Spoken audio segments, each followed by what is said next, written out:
ఐటీలో ఎంట్రీ కావాలా? Trainee software engineer గా అజా కోడింగ్ ట్యూటర్ లో 2 వీక్స్ ట్రయల్ పీరియడ్ లో వెంటనే చేరండి. ఓయో రూమ్కు వెళ్లిన ప్రేమ జంట మధ్య జరిగిన వాగ్వాదం ప్రియుడి ప్రాణం మీదకు తెచ్చింది.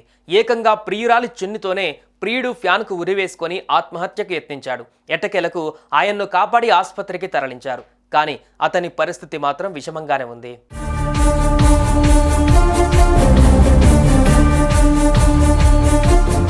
హైదరాబాద్ బోరబండకు చెందిన 29 ఏళ్ల ఓంకార్కు జనగాంకు చెందిన ఓ యువతితో పరిచయం ఏర్పడింది. ఇద్దరు ఒకే బ్యాంకులో ఉద్యోగులుగా పనిచేస్తున్నారు. దీంతో వీరి స్నేహం కాస్త కొన్ని నెలలకే ప్రేమగా మారింది. ఇద్దరు కలిసి తిరిగేవాళ్ళు. ఈ క్రమంలో యువతి ఉప్పల్లోని ఓ ప్రైవేట్ హాస్టల్లో ఉంటుండగా ఓంకార్ ఆమెను పికప్ చేసుకుని రామాంతపూర్ ప్రగతి నగర్లోని ఓయో రూమ్కు వెళ్లారు. అక్కడ ఈ ప్రేమ జంట రూమ్ తీసుకున్నారు.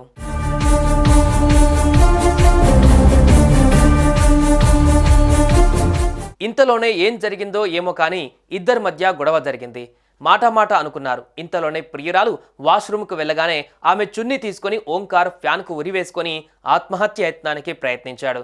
యువతి గమనించి పెద్దగా కేకలు వేయడంతో హోటల్ సిబ్బంది రూమ్లోకి వచ్చారు. వెంటనే ఓంకార్ను కిందకు దింపి పక్కనే ఉన్న ఒక ప్రైవేట్ హాస్పిటల్కు తరలించారు. ప్రస్తుతం ఓంకార్ రామంతపూర్ మ్యాట్రిక్స్ హాస్పిటల్లో చికిత్స పొందుతున్నాడు.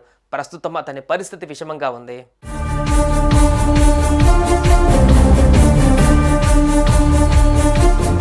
ఇక కేసు నమోదు చేసుకున్న పోలీసులు దర్యాప్తు చేపట్టారు. ఇద్దరు కలిసి మద్యం సేవించారని విచారణలో తేలింది. దీంతో యువతిని విచారిస్తున్నారు పోలీసులు. అసలు వీరి మధ్య ఘర్షణకు కారణమేంటి అనే దానిపైన ఎంక్వైరీ చేస్తున్నారు.